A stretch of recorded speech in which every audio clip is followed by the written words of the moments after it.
Bismillahirrahmanirrahim. Assalamualaikum warahmatullahi wabarakatuh. Pertama-tama marilah kita panjatkan puja dan puji syukur kehadirat Allah Subhanahu wa taala yang telah memberikan limpahan nikmat sehingga alhamdulillah pada pagi hari ini kita dapat melaksanakan perkuliahan walaupun secara daring. Nah, sholawat dan salam tetap tercurah limpahkan kepada Nabiullah Muhammad SAW yang kelak kita nantikan syafaatnya. Selanjutnya saya ucapkan terima kasih kepada Bapak dan Ibu dosen, Ibu Dr. Hajah Ratu Suntiah MAG dan Bapak Asep Gustiana MAG selaku pengampu dari mata kuliah Psikologi Belajar PAI kelas 4C. Di sini kami kelompok 11 ingin menyampaikan atau mempresentasikan makalah yang telah kami susun. Sebelumnya, kami kelompok 11 terdiri dari 2 orang, yaitu saya sendiri Kiki Joleha dan rekan saya Muhammad Alif Izul Haq. Baiklah, kita langsung saja mulai presentasi pada pagi hari ini. Nah, pada kesempatan kali ini kami akan membahas 5 bahasan tentang kesulitan belajar. Yang pertama adalah hakikat kesulitan belajar, yang kedua faktor penyebab kesulitan belajar, yang ketiga aspek psikologis kesulitan belajar, yang keempat jenis-jenis kesulitan belajar, dan yang terakhir adalah perilaku anak yang mengalami kesulitan belajar.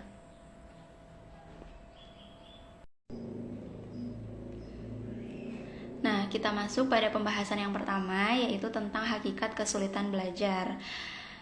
Kami mengambil 2 pendapat mengenai kesulitan belajar. Yang pertama adalah pendapat yang dikeluarkan oleh National Advisory Committee pada tahun 1967. Nah, kesulitan belajar didefinisikan sebagai gangguan dalam satu atau lebih proses psikologis dasar yang mencakup pemahaman, penggunaan bahasa, ujaran, atau tulisan. Jadi, gangguan belajar itu bisa dalam bentuk ketidakmampuan atau kesulitan dalam mendengarkan, berpikir, berbicara, menulis, ataupun berhitung. Nah, pendapat yang kedua kita ambil dari Mulyono Abdurrahman. Beliau berpendapat bahwa kesulitan belajar itu merupakan terjemahan dari bahasa Inggris learning disability, dan menurut kami ini kurang cocok karena learning itu artinya belajar dan disability itu artinya ketidakmampuan.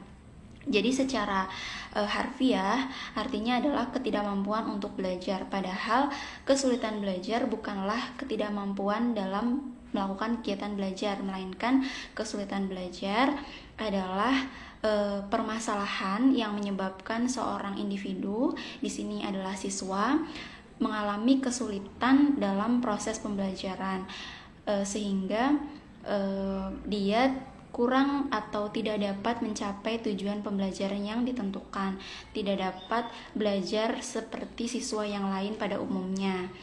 Seperti itu.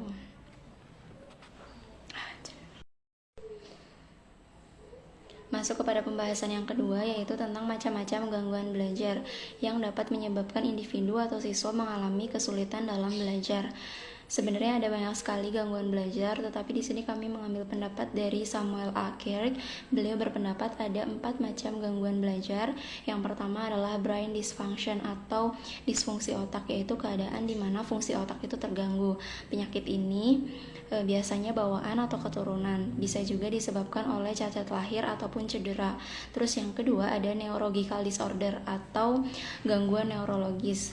Gangguan neurologis ini adalah gangguan yang memengaruhi otak serta syaraf pada seluruh tubuh manusia dan sumsum tulang belakangnya. Terus yang ketiga ada disleksia. Disleksia ini adalah gangguan pada perkembangan baca tulis, berbicara, dan mengeja. Dan yang keempat adalah afasia perkembangan atau bentuk gangguan berbicara pada anak, tetapi tanpa disertai gangguan pendengaran ataupun gangguan yang lain. Jadi hanya gangguan pada pusat bicaranya di otaknya.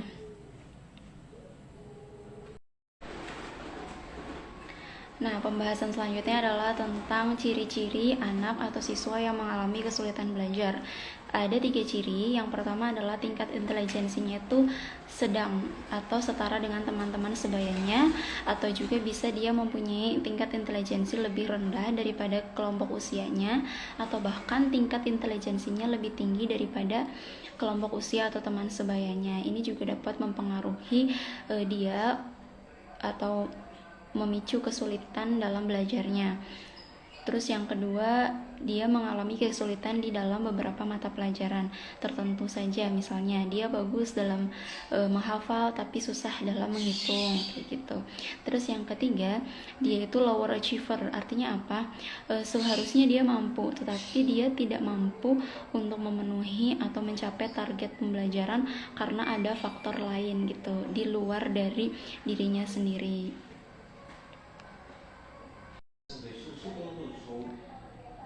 Pembahasan selanjutnya adalah tentang faktor-faktor yang menyebabkan anak atau siswa itu mengalami kesulitan belajar. Ada 2 faktor utama, yaitu faktor intern dan faktor ekstern. Faktor intern tentunya berasal dari dalam diri siswa itu sendiri. Misalnya siswa tersebut mengalami gangguan kognitif, contohnya intelijensinya rendah atau bahkan terlalu tinggi, lebih daripada kelompok usianya. Terus yang kedua, mungkin dia mengalami gangguan pada ranah afektifnya, misalnya emosinya labil gitu ya. Terus yang ketiga, dia mengalami gangguan di psikomotoriknya, misalnya ada beberapa alat indera yang tidak dapat berfungsi dengan baik, misalnya indera penglihatan atau pendengaran itu tidak berfungsi dengan baik. Terus yang kedua tadi adalah faktor ekstern atau yang dari luar siswa. Ini tentunya adalah faktor lingkungan, dan lingkungan yang paling berpengaruh adalah lingkungan keluarga ya. Yang pertama, keadaan keluarga, kondisi orang tua, dan keadaan rumah tentunya sangat mempengaruhi kualitas belajar siswa. Terus yang kedua adalah lingkungan masyarakat, tempat dia bergaul, bersama siapa, temannya bagaimana, itu juga sangat berpengaruh dalam kualitas belajarnya. Terus yang ketiga adalah lingkungan sekolah, jadi seperti apa sekolahnya, sarana dan prasarananya, fasilitasnya, kualitas gurunya, itu juga sangat mempengaruhi kualitas belajar siswa. Terus menurut Pak Samarik dan Knowblok, beliau ini berdua berpendapat bahwasannya penyebab daripada kesulitan belajar itu terjadi pra lahir dan pasca lahir. Pra lahir itu berarti sebelum kelahiran, bisa jadi karena genetik ya, faktor genetik dari kedua orang tuanya misalnya. Terus atau juga bisa karena cacat lahir atau kelahiran prematur. Terus yang kedua adalah pasca lahir atau setelah kelahiran. Bisa jadi gangguan tersebut disebabkan karena cedera setelah lahir atau sakit, atau juga bisa karena malnutrisi atau kekurangan gizi. Sekian yang dapat saya sampaikan, dikembalikan kepada Alif, rekan saya. Baik, terima kasih Saudara Kia.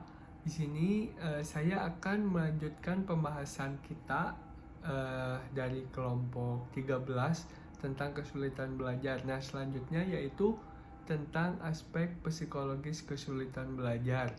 Dari karakteristik psikologis, anak berkesulitan belajar mengalami gangguan pada persepsi, konsentrasi, dan memori. Anak kesulitan belajar juga memahami dalam memusatkan perhatian atau konsentrasi. Hal ini ada kaitannya dengan hiperaktivitas perilaku dan gangguan perhatian. Nah, dari hasil studi Hidayat dan yang lain sebagainya pada tahun 1996,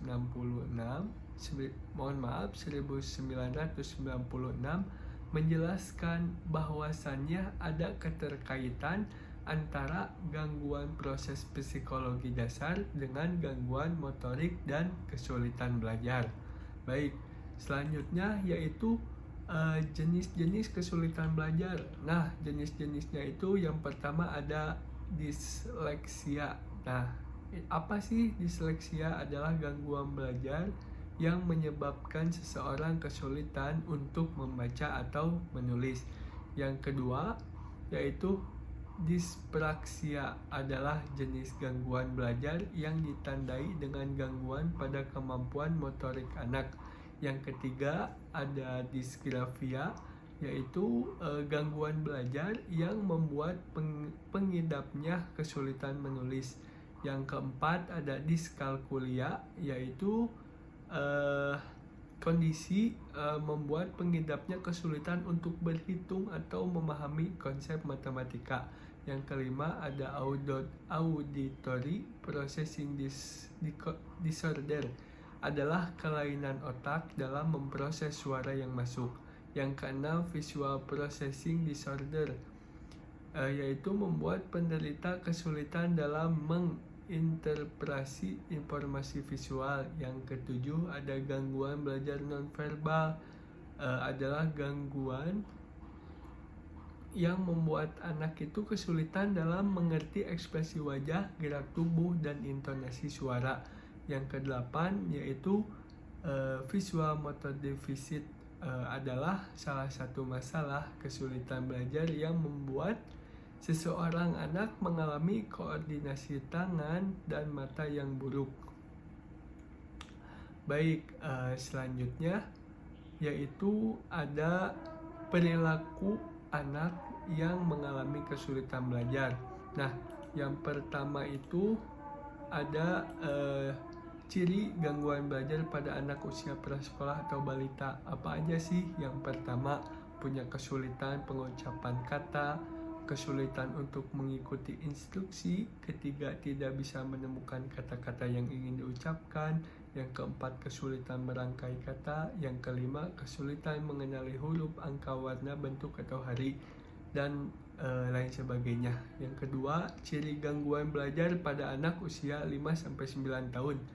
Yang pertama, kesulitan menghubungkan suara dan bentuk huruf. Yang kedua, lambat ketika mempelajari hal baru. Yang ketiga, kebingungan saat membaca kata-kata dasar. Yang keempat, sering salah mengeja, dan lain sebagainya.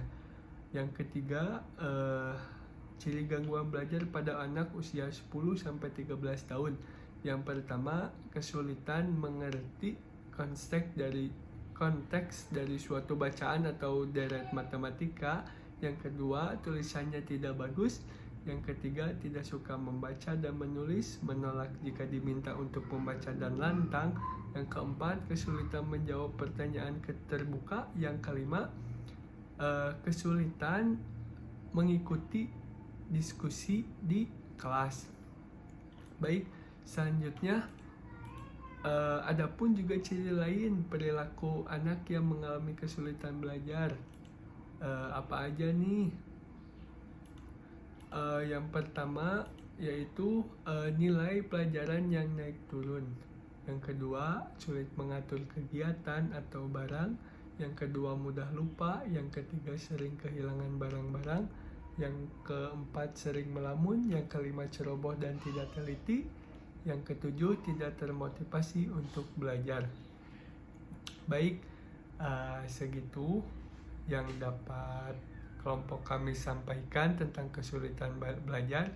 Kesimpulannya, kesulitan belajar pada intinya merupakan sebuah permasalahan yang menyebabkan seorang siswa tidak dapat mengikuti proses pembelajaran dengan baik seperti siswa lain pada umumnya yang disebabkan faktor-faktor tertentu.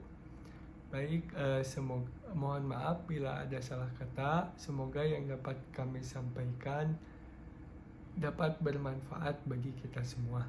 Baik, wassalamualaikum warahmatullahi wabarakatuh. Syukran.